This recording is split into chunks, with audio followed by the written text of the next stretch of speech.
a version of a Socratic seminar. I know you guys have done a lot of these. Today we're gonna do a modified version. And so it's a way of you guys getting ideas off of each other about who do you think was more responsible for this? Was it the United States? Was it the Soviet Union? And we're gonna look at it through different lenses, because then on Friday you guys are gonna start writing your rough drafts. So this is just a way you guys will learn more from listening to each other, okay?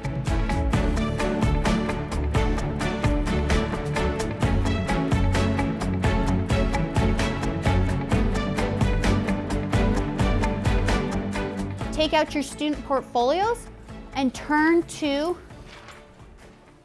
page 46. In this mini task, the students are learning about who was more responsible for escalating the Cold War during the confrontations with Cuba. So we're looking at the Bay of Pigs invasion. We're also looking at the Cuban Missile Crisis, and we're also looking at the words Kennedy and Khrushchev used back and forth to each other during this time period. This particular mini task is structured such that students start off by looking at a question in a small group setting, and they're doing that by making a claim and then finding evidence from the sources that they've used throughout this module to support their claim. So right here, look over at the chart paper. This is the first question you're going to answer in your smaller group, and then you're going to come together and discuss it as a bigger group, okay? Write this down. Was the United States or the Soviet Union more responsible for escalating the Cold War during the Bay of Pigs invasion? So on your desk, each person has a number right at the top. So turn around and look at me. So here's your job. So if you are a number 1, you get to participate in the fishbowl. Today my role is more of a facilitator, so is taking a step back and letting the kids take ownership of their learning, and each group had different roles, and I was just there to facilitate and ask those probing questions to get them to think more in depth about the content. In that group claim that you guys are writing, there's academic language, like escalation is in there, maybe de-escalated, any of those verbs that we've talked about, and also are in your student portfolio, okay? This mini task provides students with an opportunity to engage in collaborative conversation with their peers. And this is an important skill for students to be engaged in. It connects to Common Core Speaking and Listening Standard 1, which asks students to clearly express their own ideas and build on the ideas of others. If you look on your desks, you have sentence stems to help guide the conversation, okay? Try to use the sentence stem. I said it was the Soviet Union that Cubans could have handled the problem by themselves. So now we have to write the evidence down? Yeah. So what evidence should we use?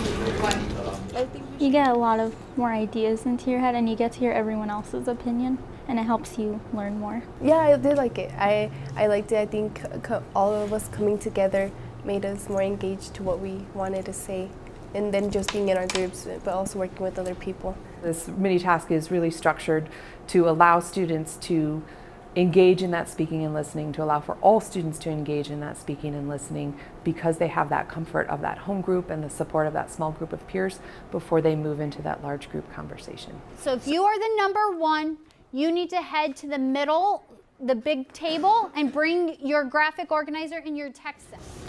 We put that the U.S. was more responsible because they put missiles in Turkey for no reason, and because they were the ones to invade Cuba. I think that the U.S. was more responsible because we were trying to invade on Castro's plan to save our money.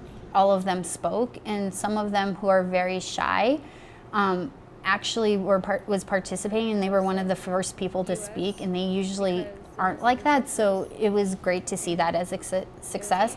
So take around 10 minutes to do this, and then we're going to come around for a final round together. So go. Well, didn't you say that Khrushchev lied because he said that there was no missile sites on Cuba, but there actually was? I don't know. I don't know who was responsible. They're both. I don't know. I think it's both their fault. So I think we should put both and just have evidence from both President Kennedy and Khrushchev. So page 11 and 12? Oh yeah, 11 and 12. Working with the 3 other students, we all worked on the sources and the evidence and the explanations, and we all came together with one conclusion, and we all worked really well. You could see some people pick up information from certain areas that maybe I scrolled over and I missed. So it kind of still opened my thinking about how they got that point of view. My group, they believe the U.S. had more fault at first, and I believe the Soviets did. So they opened my eyes to realize, kind of go deeper. Helped me learn a little bit more, just hearing other people's ideas. So, who wants to start first? Go ahead, Jaleesa. So I think the Soviet Union was more responsible for it through words, because in Kennedy's speech he used the word unmistakable because the Soviet Union offered to help Cuba with the missiles, so they could blame the U.S. about the missiles in Europe. I agree with you somewhat, but I also disagree because I think it was both of them, for the simple fact that they both try to play victim. In Kennedy's speech, he keeps on saying offensive.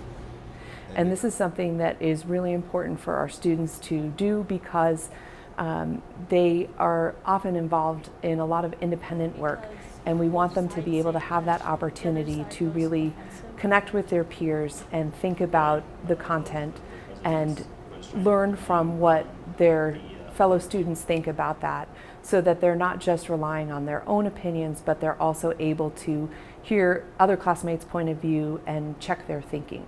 So this really allows them to sort of deepen and challenge their content understanding at the same time. I agree with Santi because they were both playing the victim, like he said. And Teaching them skills that they're going to need in college, on their SATs, anything to get them into that IB program that we have here, our advanced placement courses. It's teaching them those literacy skills that will help them in other classes. Teaches me communication skills with other students, and how I shouldn't be afraid to say my own opinion and have an open mind on other opinions. I like it as a teacher because it is giving, usually in history we skim over things because we got to get to Nixon by the end of the year, and it's making it more in depth for the kids. In LDC in general, I've seen my kids grow with it, and I've seen kids who are struggling in other classes, and they can come in and they can read Khrushchev's telegram, and they can tell me what the Soviet actions were and the US actions were, and they can have those conversations. I have enjoyed it, and I've enjoyed seeing my students grow this whole year doing it in different classes.